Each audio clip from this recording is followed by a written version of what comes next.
And we're now going to move on to what I think we're all waiting for, the open discussion on COVID-19 work.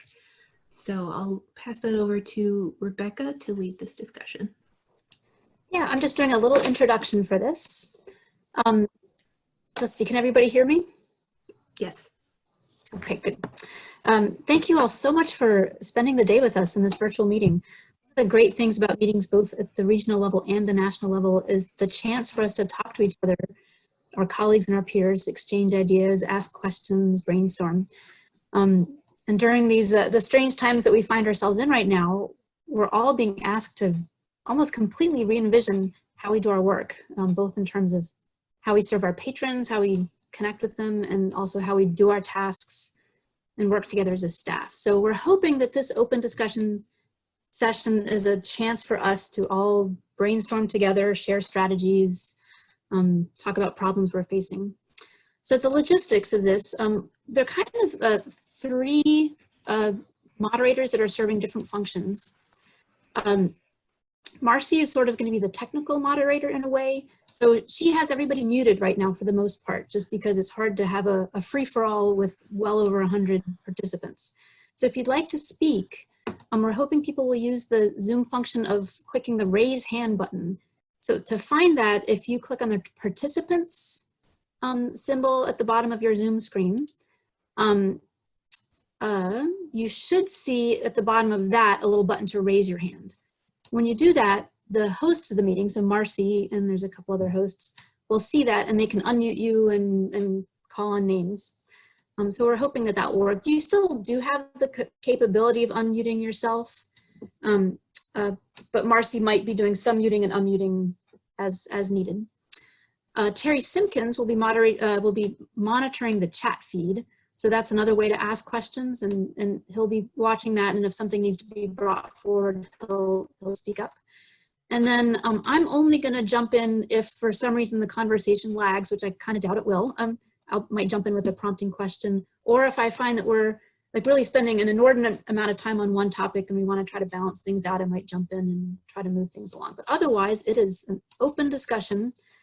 And I will just kick it off with a very generic question. What challenges are you facing that you'd like to talk about today? And what do you want to hear from others?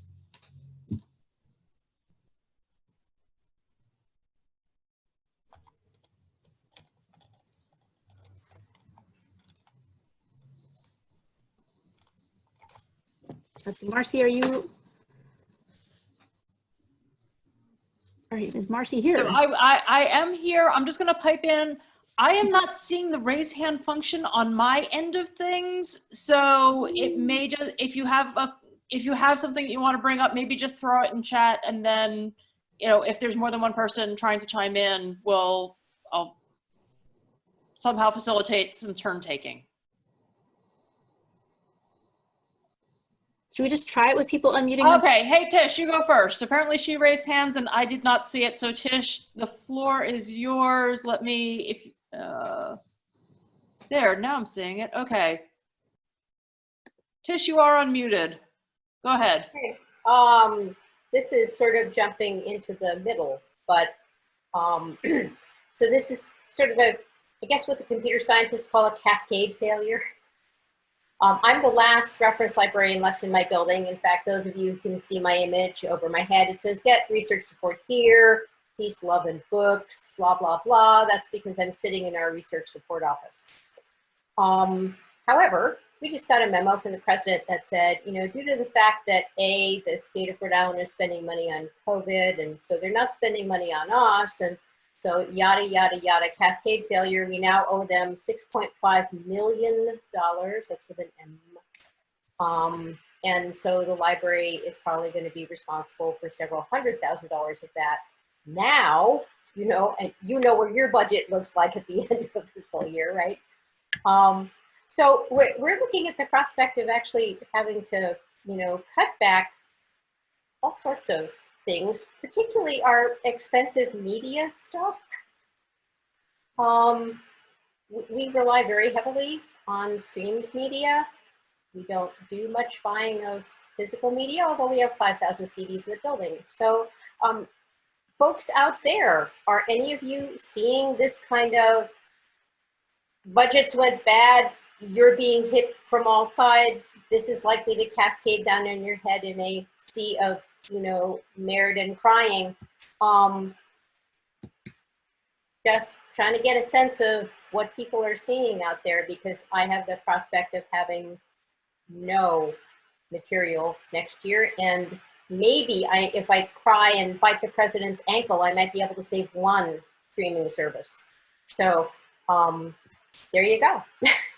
And Terry, you are unmuted. Thank you. Yep. And then we'll take Nina and then Memory.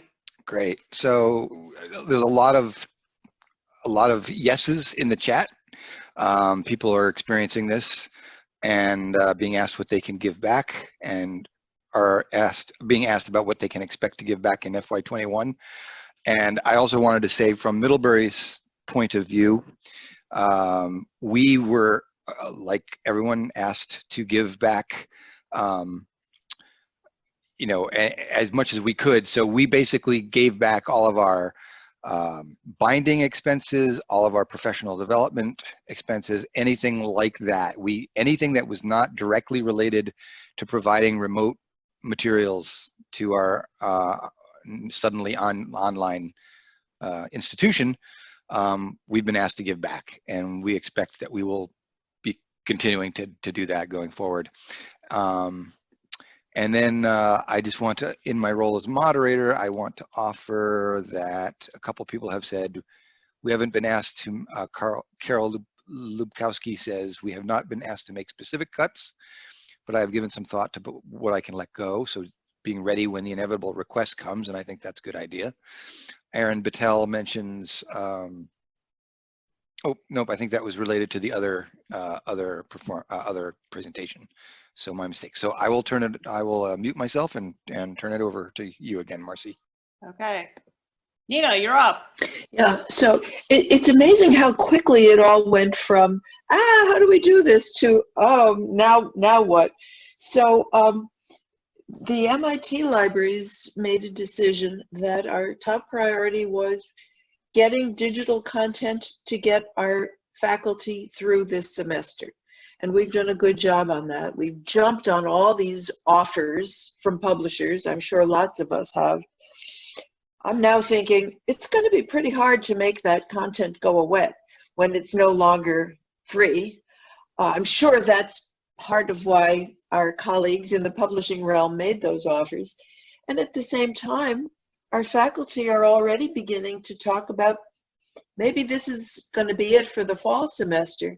So, you know, just getting through a half a semester that has already begun is very different from planning ahead for the possibility of a whole semester online. I'm just wondering if other institutions are beginning to think about that too.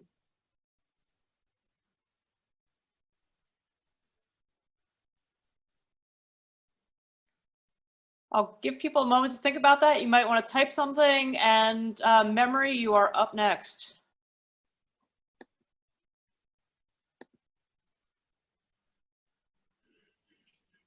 Go ahead, Memory. Okay, I just didn't know if I should wait for everybody to answer Nina's question. In response to Tish, yeah, so at Dartmouth, I have $6 left in my budget. Yeah, it's pretty dire because all of our unrestricted funds have been given back. It just so happens that all of our music funds are unrestricted funds and are not through endowments. So I'm kind of in a position where I have to either sneakily ask my other subject specialist colleagues to purchase things for me, or just put it on a list to buy when eventually I have a budget again. But it's pretty miserable to not have that part of your job. But my question for those maybe who are also in leadership positions is, what are you doing to make sure that your staff are safe? Not just physically safe, but I mean long-term. I've come up with a couple of things, and I also really appreciated Anna's email to the MLA listserv for the music and coding project idea. But first of all, finding work for paraprofessionals has been a big challenge since they work exclusively with the collection. And tracking what they're doing, because here at Dartmouth, we've been told that once there's no work to be done, people should be taking vacation time. They're going to be paid through July or through June 30th. And after that, we're not sure what's going to happen. So I'm just looking for as many ideas as possible to keep them quote unquote busy, which is really tough when you want to be able to give space as well for mental health needs and things like that. So I'll leave it there. Okay, next up is Deborah Mandel.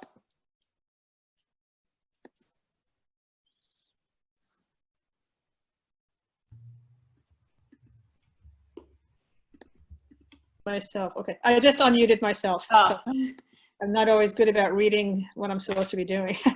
So at Northeastern, so far, we've been pretty lucky. We were actually just told that they would try to make additional funding available for some of the new requests that were coming in, particularly for streaming media. We had to license things that were not available prior. You know, people are planning to use DVDs in classrooms. So I was surprised that we were able to put together a special fund, which they wanted to be able to document the need for these additional materials. So far, no positions have been frozen. They're actually interviewing people, which I found surprising for some of our open slots. And it's possible that we've been lucky in the past X number of years in that our sort of unfunded positions were able to tap into those funds, whereas there was a time when we could only use collections budgets for collections. And I think there's a little more flexibility now in taking monies from other pots. So I'm sure that's where we're getting our funding for now. And so there's filling positions and having the money to facilitate online resources. So we have a bunch of part-time folks that supervise the recording studio at night. And we were told that we could maintain all of the staff through the fiscal year, and I'm budgeting for the future. I've already put in my budget request for next year, and I'm sure that's contingent on whether we're going to reopen. But we put together, you know, we use Teams at work. It's a Microsoft product similar to Zoom, but with less bells and whistles. So the part-time supervisor has been meeting with them weekly, and they put together a spreadsheet of the projects they could work from at home. And because it's a recording studio, they needed to be able to demonstrate that they could be working on creative projects at home, that they could create tutorials and all sorts of things. So, you know, this is something we have to really, we need to tell the students, we're happy to pay you, but you need to demonstrate that you're willing and will help us with projects.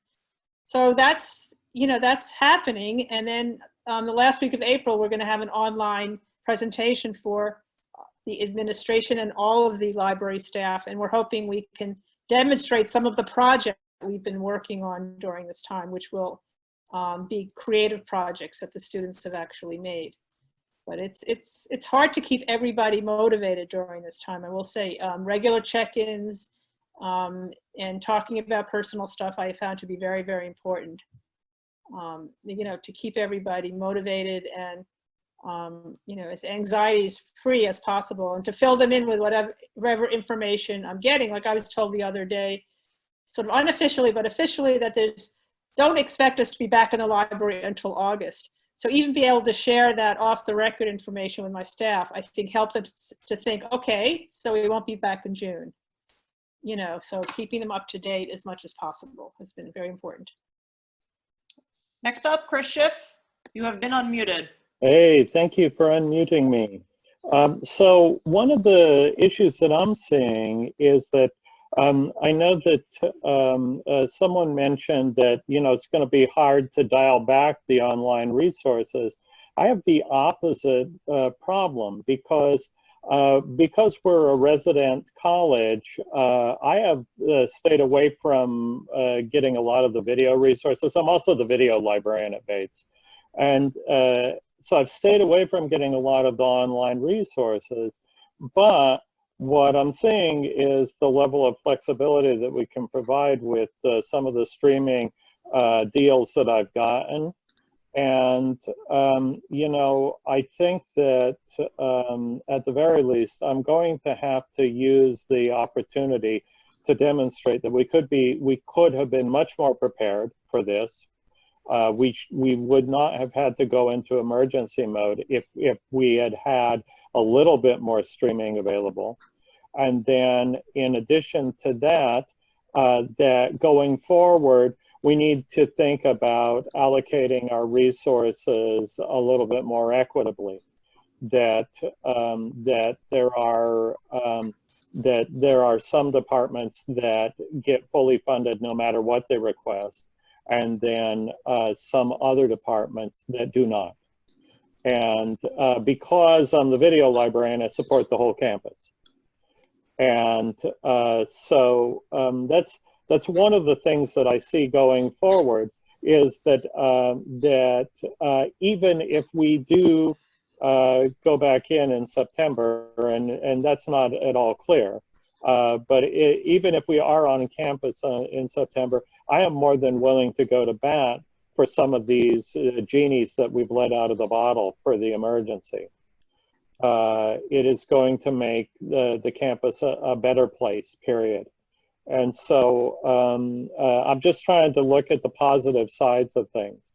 Yes, we, at the same time that we have these new resources flashed in front of us, we are talking about draconian cuts up here, and there's no denying it. And so we have a need for resources that we have never purchased, and the response is, oh, by the way, you'll be cutting everything. So you know, somewhere in the, we have to meet somewhere in the middle. I'm not asking too much, but that, you know, that's kind of where I'm at right now. Is I'm just trying to look for the positives in this situation that can educate us for the future. And with that, I'm going to check out. Okay, next up is Damien, and before I unmute him, there has been a request that before you start speaking, can you identify your institution for those who don't already know you? Damien, you're up. Hi, I'm Damien Eismaner from the Library of Congress in the Music Division. I was just responding to what Memory had mentioned. The Library of Congress has several crowdsourcing projects that were not originally meant for staff to do, but has turned into instant telework for people who have jobs that are not really telework applicable. And so that has been it's been a godsend for me to assign one of my technicians to be able to do that at home,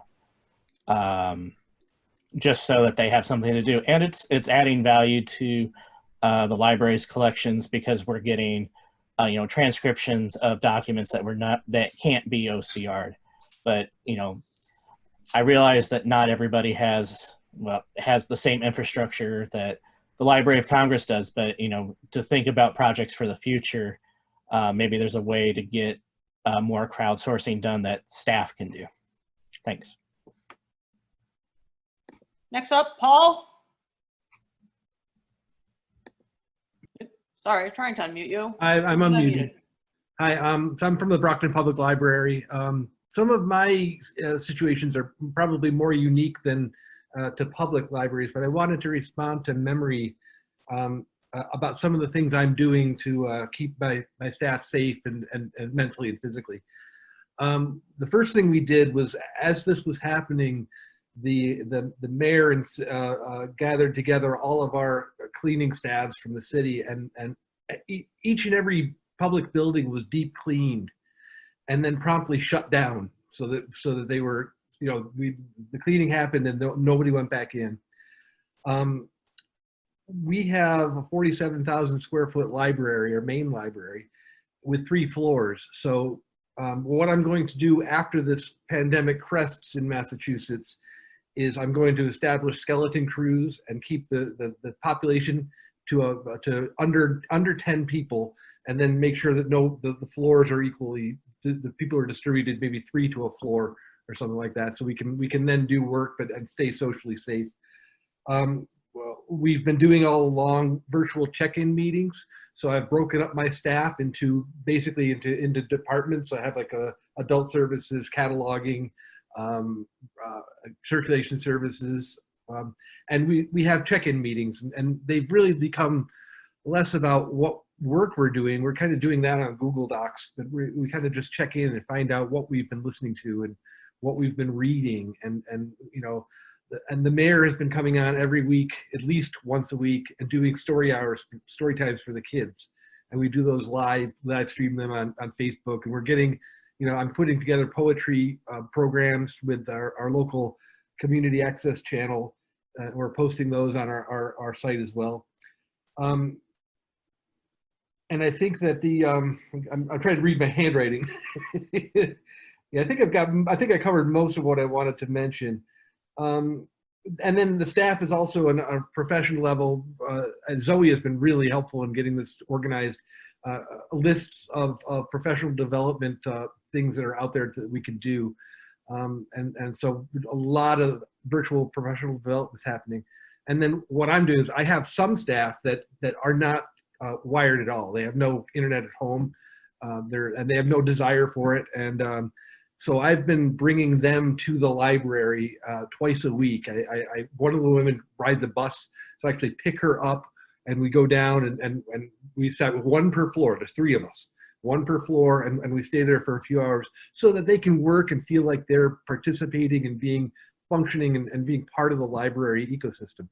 So Memory, I hope some of those things spark some ideas, much like Damien's idea. I love that. I'm gonna see what I can do around that at Brockton. So Damien, thank you, and thank you for my opportunity to speak, Marcy. Thank you. Rebecca. Marcy? Yeah? This is Terry. Can I jump in real quick, because I have a ton of comments piling up in the chat, Sure. and I'm rapidly losing track of where they are. So I'll try to summarize. I'm certainly not going to read everything. The chat is there for everyone to read, but I just wanted to go back to the online teacher. The question about online, you know, what planning for online. There's a lot of folks chiming in that online and scenario planning is happening. Some of the very interesting comments were, one participant mentioned they're thinking of a faculty boot camp over the summer to try to train them to be power users of e-resources. Another person mentioned that their policy regarding the free resources is to only jump in if they're specifically requested, so as to not create an appetite that can't be met. Another person asked if there's a clearinghouse of training videos and materials for things like RILM, encyclopedias, classical scores that others have already created, so that we don't have to reinvent the wheel when training patrons and faculty. In terms of the staff issues, a lot of people have mentioned that they're, you know, trying to find other projects. Many folks working with digital collections, special collections, archives, things like that. And one woman mentioned here that we are creating a lot of online videos on how to use resources. So tutorial creation. Let's see, manuscript transcription from Harvard. Laura Dankner mentions that she is starting a Google group for docents to keep in touch as part of her quote-unquote retirement job at the Clark Institute, and she's wondering if other folks have done this kind of thing. And then finally, I want to mention that some folks have asked for lists of free resources, and I just want to point out that there are a couple of links in the chat that point out to some lists of free resources that have already been compiled, and I think that's largely caught up. So I will stop now. Thank you. Okay, Rebecca, did you want to come back in? Sure. I was just, again, responding to Memory's question and what people have said about potential work people can do at home. I'm sure every school is a little bit different as to how connected the music library is to the more general library, but often your tech services departments have sort of data cleanup projects that other people can chip in on. And I know one that I'm interested in setting up, you can run reports for problems with diacritics in foreign language resources. And I just get a hunch that people that work in music libraries have to deal with foreign language a lot more often than maybe some other parts of the library. So our staff might be better positioned to help with projects like that, cleaning up incorrect diacritics or things that come across as garbage characters. They might have a better sense of how to get the right diacritic in there.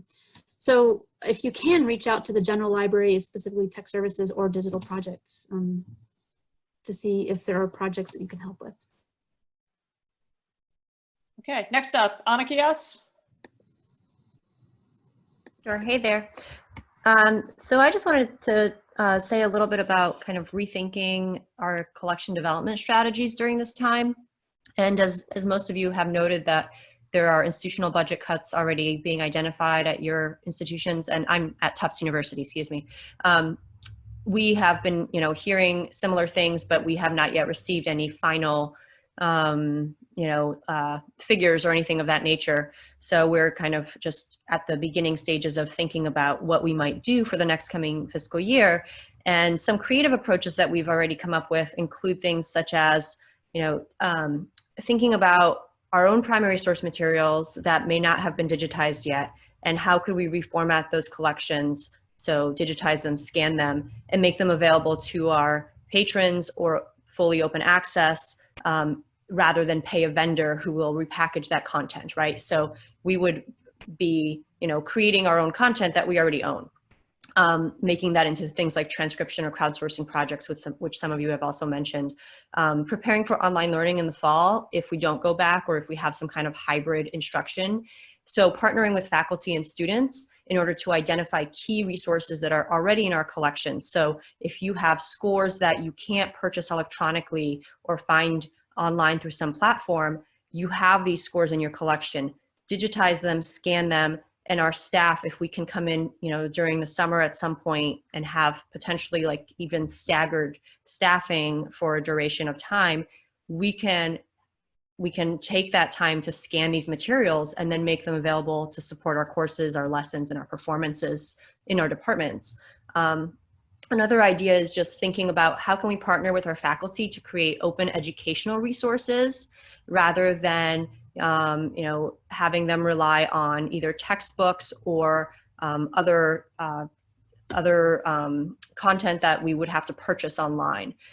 There are certain resources that we already own that we could work with and make available. And I think lastly is just advocating really, really hard for open access publishing and thinking about digital rights management, and how our vendors are currently opening up a lot of this content, and what will happen after COVID when they start to take away that content. If they can make it available now, how much of this is really hurting their bottom line versus how much of it is, they just want to make that profit. So I think that academic institutions and libraries need to think about how can we advocate more at this time for open access. I think that's all I have to say right now. Thanks. Next up is Alan Karras. Hi there, Columbus State University. So for our budget, it has been completely frozen. We had maybe $100,000 left in our budget for the rest of the year for everything. And I was just alerted a couple days ago that all that has now disappeared, and all acquisitions are gone, and we have no idea what next year will look like. But in terms of keeping I have a staff of 26. And in terms of keeping everyone happy, we actually have virtual coffee and donuts. You have to bring your own, but once a week for an hour, we all show up. People show off their cats and dogs. They show off their coffee, their donuts, and truly it is just strictly social, an opportunity to say hello. I also have virtual office hours every day for about an hour. So students, faculty, staff, anyone who just wants to drop in to either ask questions, or do anything they can. We've actually done really well with finding projects for people at home. We have a massive collection of microfilm and microfiche to deaccession. And we've had 2 people managing that project. We have a spreadsheet, we have about 8,000 or 9,000 items that are being deacquisitioned. We also have a scores project. We have about 20 boxes of scores that we've asked people to bring home and actually look for records on WorldCat. I've invited people to go to as many webinars as possible and report back as to what they've learned. And also, the folks in our archives have digitized lots of photographs. And we've asked anyone who's interested to try to identify buildings, locations, or people in the photographs. So luckily, we've been able to keep everyone busy since we're told to go home. Okay, thank you, Alan. Next up is Carolyn J. I assume Johnson. Hi. Hi, Marcy. Hello, nice to see you. Okay, so here is a report from the dark side. In my library situation, some library staff were put on what's called reserve status. It's like being furloughed. Basically, we're not allowed to do any work. We can't even answer work emails. In my case, because I'm on reserve, I've been told to forward any emails I might get from anybody about work to the library director, who will then forward them on to an appropriate person who was still working. I actually am still getting paid. It's a drastic cut though. So right now I'm using up my vacation days, and then I will fall off the cliff and go to a much lower pay scale. What's interesting to me in all this, I brought 2 carloads of stuff home to work on, and then I got the phone call, guess what, you're on reserve.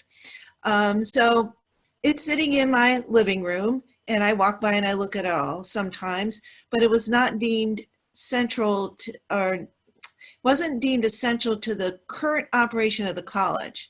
And that says a lot about what they're focusing on. I have no idea what's happening with my budget. I have no contact with that. So whatever will happen with it will be a total surprise. So what I'm looking at is what happens when the college does reopen and I go back, and I will have had months of backlog to deal with. And I'm the only music staff person there. So while I had lists and plans of everything I was going to work on, now I'm making lists and plans for how I'm going to address all the stuff that I thought I was going to work on, but I'm not. And then the college itself, and I'm from Connecticut College, they have formed some task forces to come up with different scenarios of how to deal with the fall, whether the college opens fully or has to stay online, or there's something in between. So they are looking at various scenarios, or even if there's going to be a fall semester. So this is a little bit different take on everything. I'm doing okay. I'm learning Spanish. So that's it for me, Marcy. Okay. I'm gonna let Terry jump back in before the next hand, since he has been monitoring the chat. Terry, what do you want to jump in with? Hold on. Okay, great. So let's see here. In the chat box, there's some, going back to some of the projects for staff.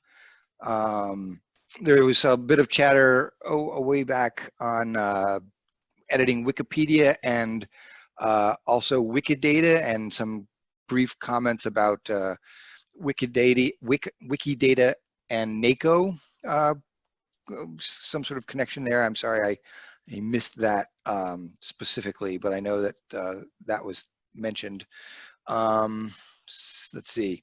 There was some conversation about reopening buildings. When are people preparing for that? And there are a couple of people chimed in talking about staff coming in before students, some sort of staggered reopening of the library or the college campuses. There was some conversation, there was a question about are there professional development opportunities that staff are doing as part of their work at home? And a number of people mentioned, let's see, they talked about lynda.com, which I believe is now called something else, LinkedIn Learning, I think. And another person mentioned WebJunction, that says they have a fantastic selection of webinars and self-paced courses for library-focused topics. Library Juice Academy was another suggestion. EBSCO was another suggestion. One person mentioned they are working through the ALEX archive and MarcEdit. Let's see, and there are a couple links in there as to free library webinars and other crowdsourced academic library-focused professional development opportunities. So I think that gets me relatively caught up. Okay. Damien, you are up next.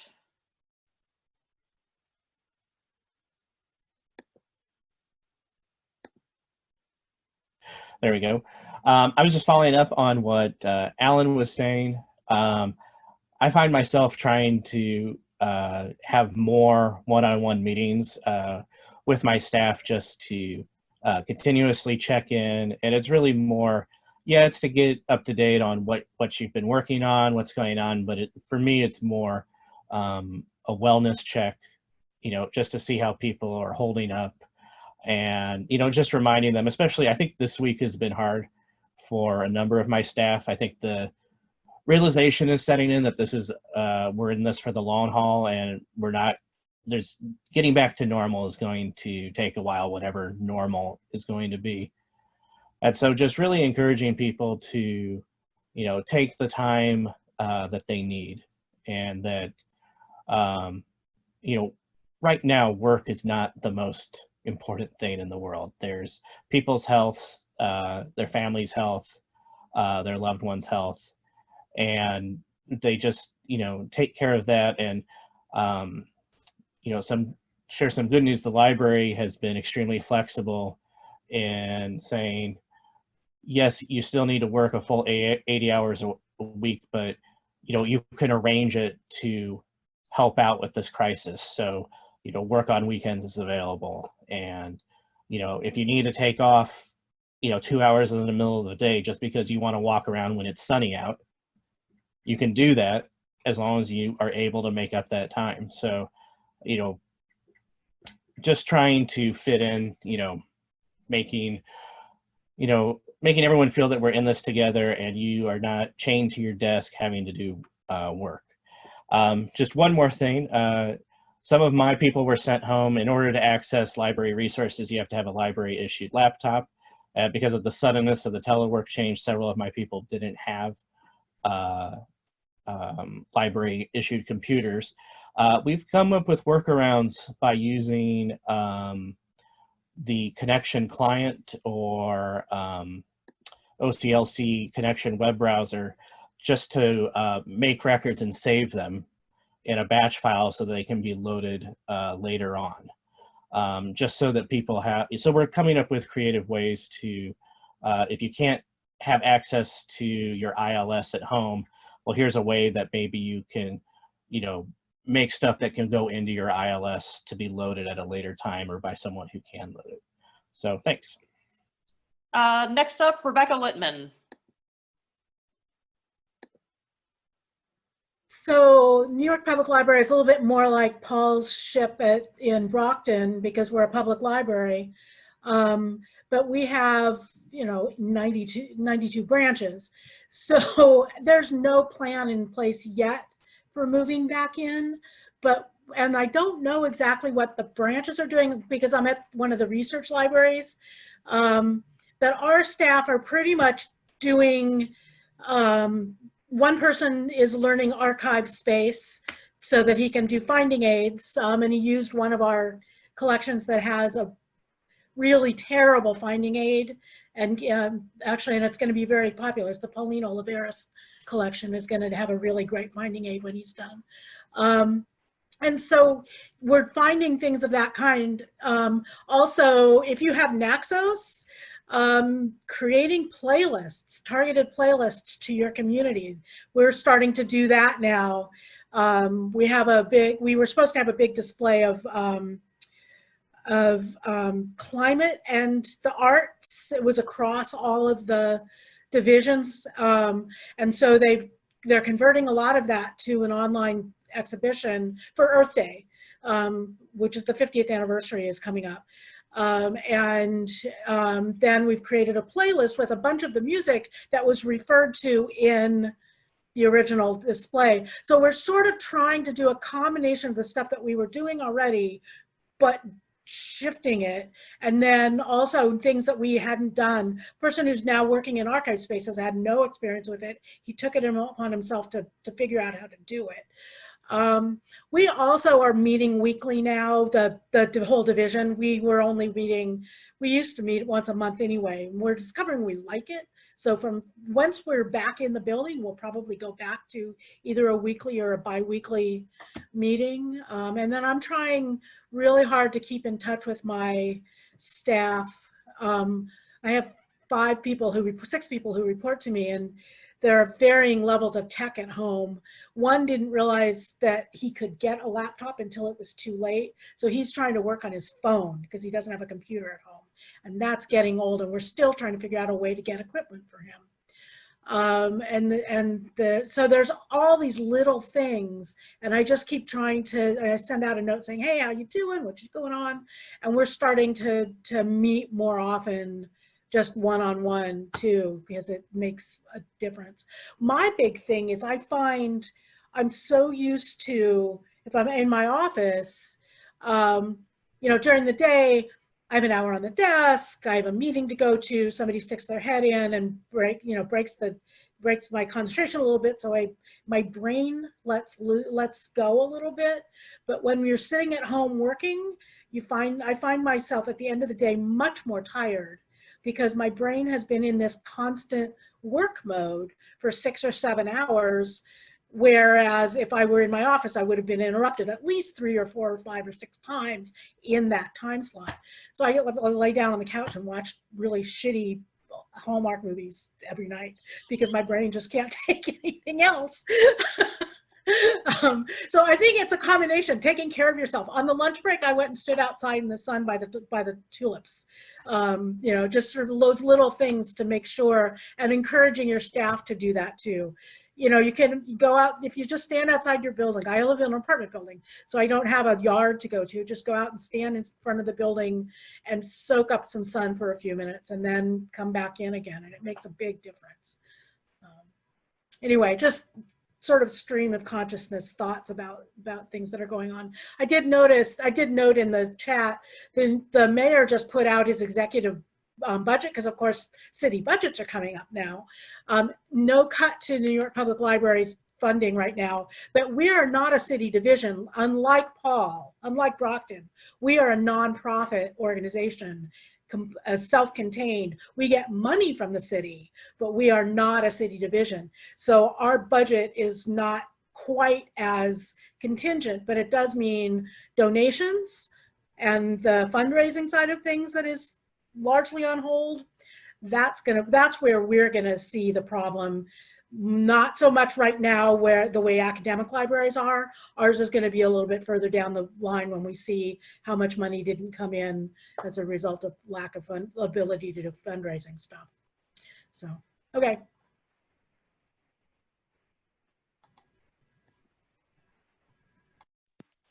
Terry, do you want to chime in once again with the? Yeah, let me see what's going on. So a lot of the chat now is sort of talking about this from not just a work from home perspective, but a mental health perspective as well. In that, there was some chatter in the box about supervisors calling, work from home a vacation, and that sort of demonstrating a kind of a lack of understanding, I think, about what's actually happening. And some folks were expressing, the need for everybody to, as Rebecca was saying, to take a break if they need to, get up and, you know, it's like what we do when we're in the office, right? If we need to get up and stretch and walk, you know, get to the coffee machine or the cafe, we do it. And that's the same way as at home. And Nina Davis Miller said, this is a global mental health crisis on top of everything else, and we need to care for ourselves and our others. And a couple folks expressed a sense of gratitude in that there are some campuses doing it right, and there are some supervisors who are saying, you know, we need to pay attention to our staff and check in with them, not just about the work or the projects that they are doing, but about how they are holding up under the strain, both personal, professional, possibly financial, emotional, all of these things. And then finally, let me see, I'll wrap it up here. There is some advice from Cornell HR about how will I fuel myself today? How will I move my body today? How will I get outside today? Hannah Spence from New England Conservatory mentions creating boundaries for work time is important. It talks about screen fatigue, mental and physical fatigue. And let's see, and then there's of course some comments about the need, you know, a lot of people are dealing with other family members home at the same time, children homeschooling, spouses who are also working. And so, yeah, just a lot of sense of, you know, we need to take care of ourselves as well as make sure people have work to do. And, you know, trying to justify our existences is one thing, but keeping ourselves going and being healthy is even more important. And I think that catches me up largely. So thank you. Rebecca, we do not currently have anybody with a raised hand. So if you want to throw another question out, I believe we still have plenty of time to keep talking. Sure. Yeah, something that we haven't talked about a lot is how we're interacting with our patrons. If we're getting reference questions, how are we handling them? How are we reaching out to them? So if any public services oriented people want to chime in with that, that would be great. We've got Emily Levine. You are up, Emily. Hi. So I work in public libraries, so we're approaching this, I guess, a little bit different than all my colleagues who work with universities in more academic setting, but we actually have been devoting most of our time to connecting with the patrons, because since our physical libraries are closed like everyone else, and people are being homeschooled right now, there are a lot of our patrons that are relying on us as a library to provide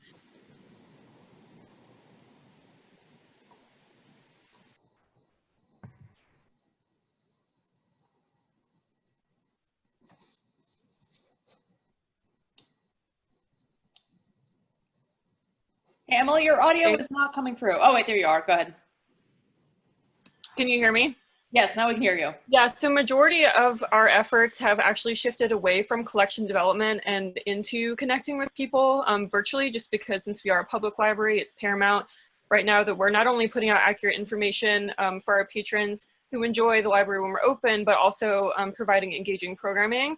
It was really interesting listening to people talk about some of the digital like video resources that have been decided to keep on or not to keep on, and we've actually ramped that up tenfold. We have started purchasing things that we had already decided not to because they're digital, you know, crafting resources, streaming resources. We just got Quibi and Acorn today, all in effort to try and engage and talk to our patrons about what they want. About half of the programming that we're doing is through Zoom. And then the other half of the programming we're doing is through Facebook Live, which has actually been really great because it reaches a younger demographic. I started doing I used to be a bartender, so I started doing Thirsty Thursday, like informal cocktail hour on Facebook Live every Thursday at 6 o'clock, and more informal programming. But it's really been demanding because I probably, when I'm in the library, spend about 25 to 30% of my time doing programming. And now all of a sudden that has ramped up to us doing programming, offering programming digitally once or twice a day. So we've kind of had to shift our priorities to really connecting and talking with the patrons via all these different online platforms, and kind of figuring out what they need from us at this time that we can't provide them since we don't have a facility. So it's been really interesting trying to figure and negotiate that out. Okay, thank you, Emily, and you can lead us for our virtual happy hour at the end of this, so that we can make better cocktails. Next up, we've got Tish again. Thank you, Tish. So I'd actually like to speak to something that Emily said. So I'm going to give a shout out to the Providence Public Library here, since they don't have a music librarian anymore, sadly. But their new director of programming, Christine Bevilacqua, who used to work at the Providence Athenaeum, she's recruited artists to do these sort of virtual interactive exhibits.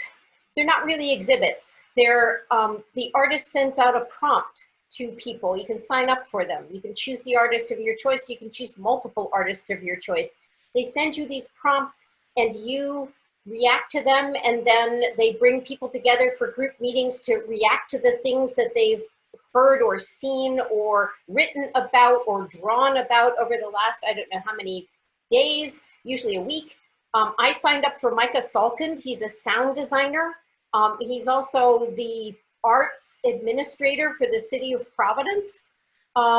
And he's going to send me a prompt every 10 o'clock for the next 10 days. And then I'm going to get to react to it at a group meeting with all the other people. So yay for Providence Public and their online programming. Now I'm going to switch and put my Rick hat back on. And I'm sitting in my office, as all of you can tell, and I pointed out before.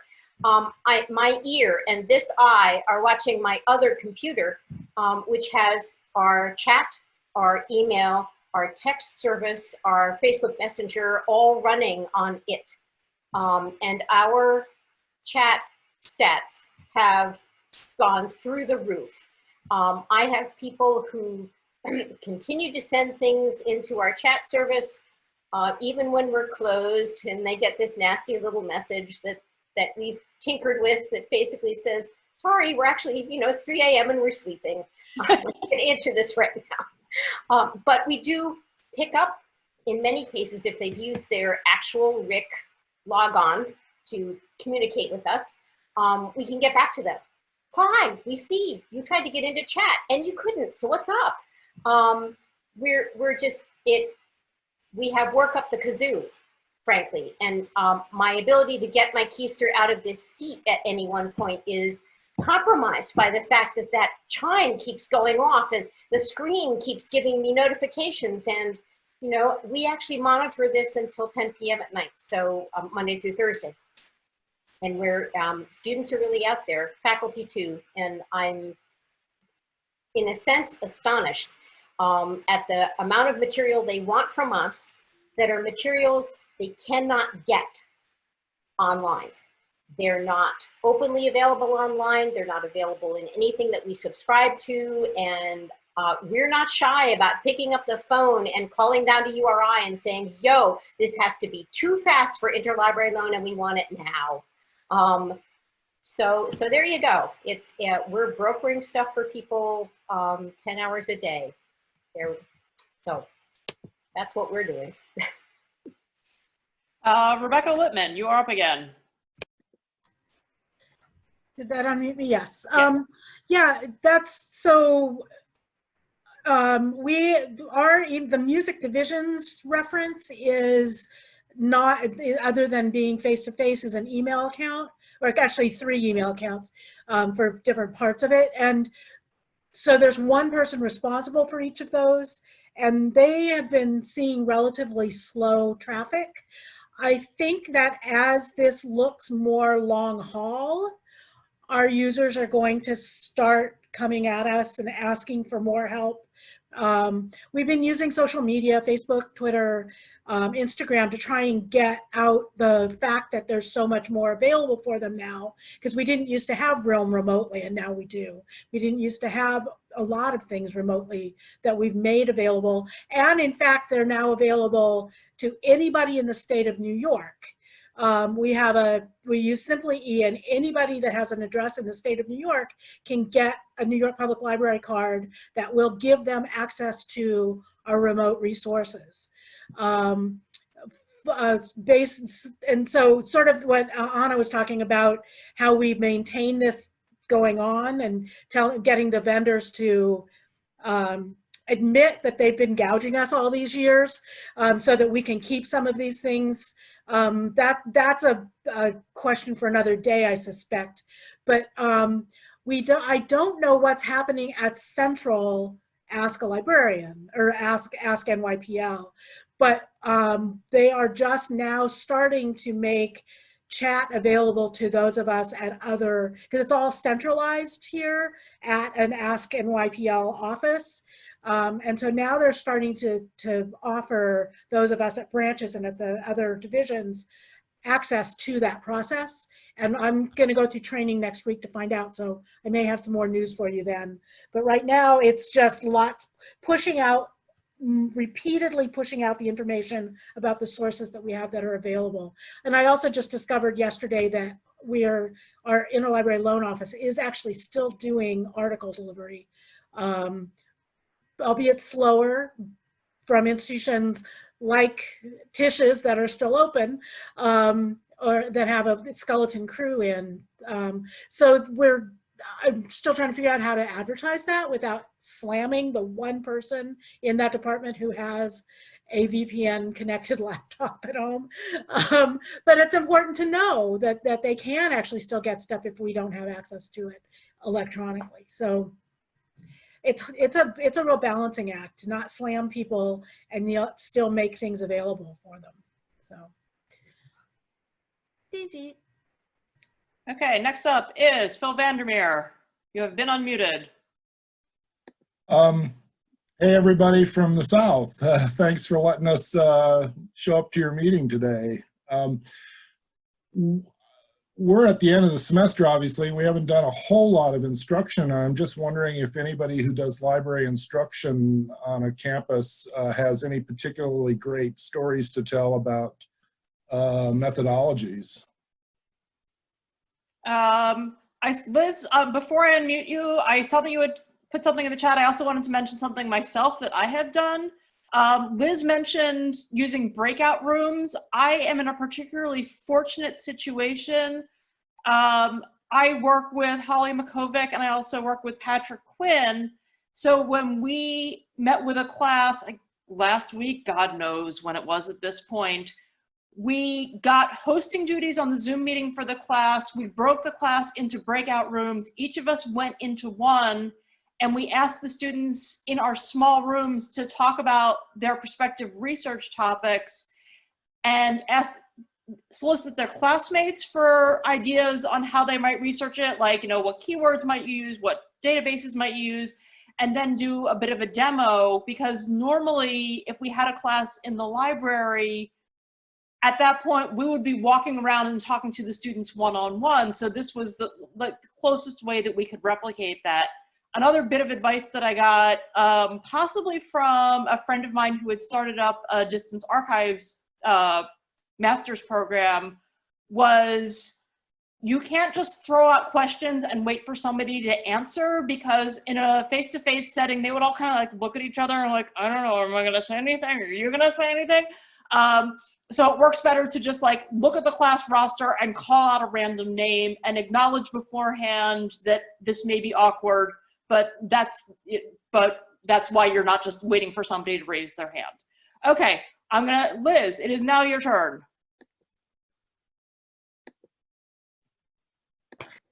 Oops. Okay. There you go. I'm Liz, I'm at Harvard. So a couple weeks ago, actually already, I did a class that the instructor did still want live through Zoom. So I also did the breakout rooms, and I actually think it went really well. I practiced ahead of time with a few other librarians to make sure I knew where all the buttons were.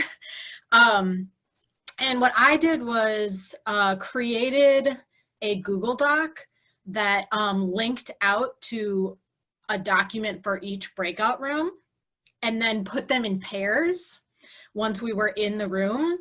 And I just clicked down to, you can't really do random because then it also puts the instructors in the room. So I just kind of plugged 2 people in each breakout room, sent in the chat the link to the one document that provided the numbers for the breakout rooms so that they would click on the link for the room that they were put in. And I told them that I was going to be visiting each of the Google Docs as we progress so that I could see how people were doing, and that their instructor also would have these permissions so that they could go in and provide comments. And on the documents were a few prompts for them to think about their final paper. So the main goal of the session was to improve their searching techniques. So I had a couple of prompts that were questions like, describe the topic to your partner, and then one person at a time. What are some searches that you tried, and then how might you improve them? And they had some information about how to improve them before the class, and also it was our starting discussion. And it was really great because it allowed us to write in comments while people were doing their discussions without interrupting what was happening. It also gave me an opportunity to see who was struggling. So it was like circling the room. And the first document I looked at, like by that time they probably should have written something, and there was nothing there. And I thought, something's going on. So I went into the room, and sure enough, they had questions. And I was able to help them get started. And then other people would ask for me to join the room, which I told them how to do that. And so I could go into the room and actually help. And it also gave me an opportunity when we came back together at the end to really know what some of the examples were and just share them so that, yeah, like Marcy was saying, you're not waiting for someone to just answer you. I knew what people were doing, and then they could provide feedback.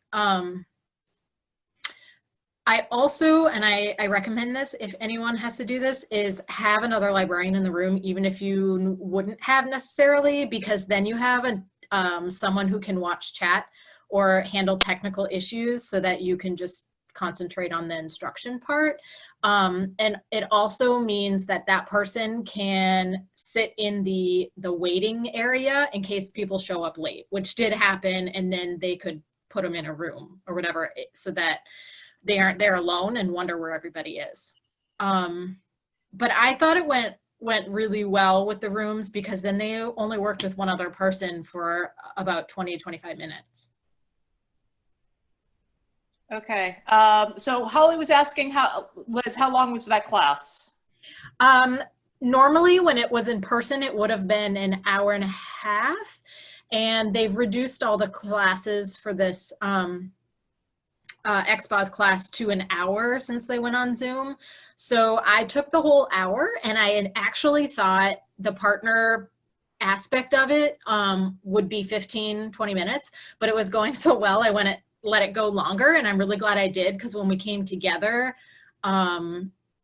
they were not quite as engaged as I would have hoped. I mean, there was some people talking, but I just think it's hard to be careful not to overstep people and interrupt people, and it has a different feel. The other thing that I find odd is seeing people in their rooms, especially like their childhood bedrooms, because they were all freshmen, and it's just like an aspect that I just would rather not. And there were definitely pajamas, there were definitely people eating cereal. There were definitely people in warmer weather with like spaghetti straps where I'm like, I wish I was in California. But it's a different look into their life, which is so unique to now. And I'm not really sure what to make of that. Okay, Terry's gonna catch us up on chat again. Okay, let's see. So there's been some conversation. I'm gonna try to boil these down as much as I can.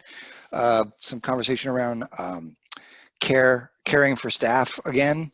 And that some of the suggestions in there were limiting meetings to factual and accurate data to minimize unnecessary stress, encouraging staff to take advantage of meditation, yoga classes, and other types of support.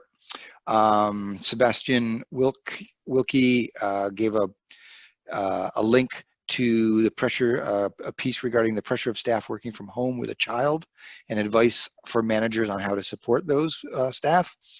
So that link is in the chat. And another person talked about cutting back to 45-minute meetings or so, and talking about extreme Zoom fatigue. And that's something we've noticed at Middlebury and have started to do. We meet, and then if our meeting is done at 20 minutes, it's done.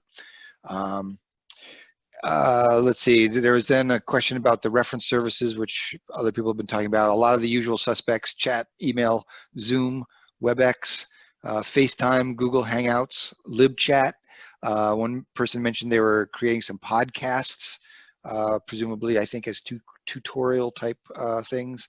And then there was some conversation about care and concern for patrons, especially older patrons, and in the public setting, homeless patrons as well. And then a new topic that came up on the chat was Emily Levine asked, have any library institutions as a whole started any kind of history making projects, collecting stories, etc. I'm trying to roll out a StoryCorps project to interview people in my community. Here at Middlebury, our special collections is collecting COVID-19 diaries. Michelle Oswell mentions that PACSCL, and I'm sorry, I don't know what that abbreviation stands for, but PACSCL is starting a project like that as well. Rebecca McCallum at Wesleyan, if I'm remembering correctly, says the university archivist is collecting online materials. Oral History of American Music at Yale, Oral History of American Music is conducting Zoom interviews with composers about their creative and personal lives in isolation. BSO is filming videos of musicians at home. There's also on the chat a list of web archiving projects related to COVID-19 from various archives and libraries. And I think that catches me up again. Okay, Brendan Higgins, you are up next. Unmute. Okay. Speaking to Phil's question about instruction, I had one happy accident recently where the teacher didn't know how to make screen sharing happen for me. And so I just talked and she walked through how to use our search engine and our discovery layer, and it actually worked out really well. It slowed things down. It kept things at a good pace. She encountered issues with connecting to certain websites, and I was able to walk her through it, which was my intention to do anyways, was to hit these trouble spots because there are numerous. And so it worked out really, really well. One tricky thing that we have is that I think almost a third of our students are international students, and so much of the teaching I do can't really involve direct breaking out students, because some of them rely on it to be recorded, and there's only a fraction of the students that are able to connect at any given time. Sometimes it's most of the class, especially in smaller classes, but in larger, I did a couple of essentially 101, 201 freshman writing classes last week, and most of the students are from everywhere, and it's kind of hard to teach to that, and also to call on people and not know if they're actually there or not, as Marcy suggested. So those are some of the issues that I'm also running into. Thank you. Carol Lepowski, you are up next. I'm also responding to the instruction thing like Liz. I'd done a couple instruction classes. Oddly, I guess in a bright side, I was invited into 2 classes I hadn't previously been invited to, because now that they were online, they realized they needed more help, which is kind of nice. And I also got to co-teach with another librarian for the first time, just to pile on all the new stuff at once. I found with the breakout rooms, they worked really well, but if anyone's thinking of doing that, you might want to be a little careful about the timing of things. Like the normal amount of time I'd allot for an activity where I'd broken people into groups, I needed to give them a little more time just to grapple with coming in and out of the breakout rooms. That took more time than we thought. Yeah, and one of the classes I was given 75 minutes, and yeah, that one was a little rough with the timing because everything takes a slightly different amount of time done in this medium than it would in person. So that's been my experience. Also, on the whole window into students' lives, they're kind of getting a window into ours too. I was having a meeting with just a hangout meeting with my student workers actually, and one of them said, I don't know why, but I expected to see you in your office. And I was like, yeah, no, I'm not there. You know, they expected my office to be behind me. Nope. That's all I had. Okay, Rebecca McCallum, you are up. Oops, sorry. We're nearing the end of our session, and I just wanted to ask two potential questions just for the end of our discussion. One is, are there any burning topics or questions that we haven't touched on yet? Now's the time to bring them up. And the other one is, what can we do going forward to continue supporting each other, and what ways can we continue to connect?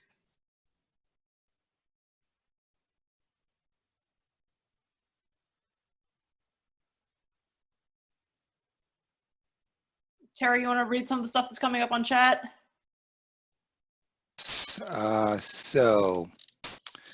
Let me see here. Where I gotta find where I left off. Give me a moment. Sorry. Sure. Another resource document. Let's see. So in terms of teaching, there was a large class to teach, so I converted my lesson plan to a LibWizard tutorial to maintain the interactive element. There is a, for staff who don't, okay, there is more on staff working from home and transcribing special collections. Alan Green reports at Ohio State, my staff and I are working on RLDLM cataloging for telework. Oh, yeah, I think those are L's. RIDIM cataloging for telework. Gerald Szymanski from Eastman reports finding in his bibliography teaching, everything is taking twice as long. Every single lesson is taking 2. And then there are some other comments. I wonder if we could have Zoom MLA conversations like this in the future. A lot of people craving contact. Tracy Snyder will take that up. And people also talking about other ways they are maintaining contact, mailing postcards, going old school, lunch online, going new school, I guess. And I think that's it. And then just going forward, I mean, I know this in this chat, this long chat string for this session, there's a lot of good links and resources being shared, and I suggested to Rebecca and maybe the other hosts that we might want to try to collect some of these links and include them in the recorded when we distribute the recorded lecture or the recorded conference. I think that's about it. Okay, I think we've got time for one last comment from Janet Sponsberg. Janet, you're up. Sure. Hi. Speaking only because my type in chat was super tiny in my view, but I didn't hear the voice of paraprofessionals in the conversation, and I just want to say that well, at Smith we're being dealt with very well. I conceive of this as at least 3, maybe 4 process, and I think the hardest part for paraprofessional has been that the managers are under so much pressure that justifying our time creates this revolving series of themes that we need to work under, and that itself has been very burdensome. I know that it's harder, if not more, than working in the library, but I wanted to raise the issue of our student assistants. I have been reaching out to our student assistants who are off campus, particularly the seniors, and we're thinking about ways to recognize them during our virtual commencement and in some of the ways that we have before. So I guess my experience so far has been too much sitting, too much Zooming, too much changing, a little compassion, appreciation for our resources and for the possibilities of virtual meetings, and concern for our student assistants. And it's great to see folks. I think this is a wonderful way to be able to attend meetings, even as sometimes behind to tend the store. So I appreciate this opportunity. Thanks.